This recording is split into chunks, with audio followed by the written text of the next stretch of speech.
எனக்கு கடைசி வாரத்தில் நான் ஃபேஸ் பண்ண பிரச்சனை பார்த்திங்கன்னா தண்ணி ரொம்பவே குறைஞ்சிருந்தது. பனிக்குட நீர் அதை இம்ப்ரூவ் பண்ணுறதுக்கு அந்த டைமில் அவங்க ஒரு பேக்கெட் மாதிரிலாம் எழுதி கொடுத்தாங்க, ஜூஸ் மாதிரி கலக்கி குடிக்கிறது. ஆனால் எனக்கு எதுவுமே ஒர்க் அவுட் ஆகலை. எனக்கு செக்ஷன் தான் ஆச்சு.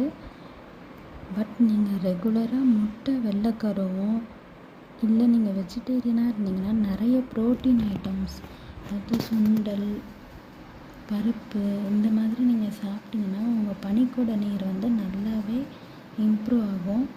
சிலர் இளநீர் சாப்பிட்றதுனால கூட பனிக்குட நீர் இம்ப்ரூவ் ஆகும்னு சொல்கிறாங்க. 8 மாதத்துக்கு மேலே நீங்கள் அதிகமாக இளநீர் இந்த மாதிரி நீங்கள் சேர்த்துக்கோங்க. ஸோ தட் உங்கள் பனிக்குட நீர் நல்லா இருக்கும். டெய்லி வாக்கிங் போனீங்கன்னா குழந்தையும் வெயிட் இன்க்ரீஸ் ஆகாது. நார்மல் டெலிவரிக்கு நிறைய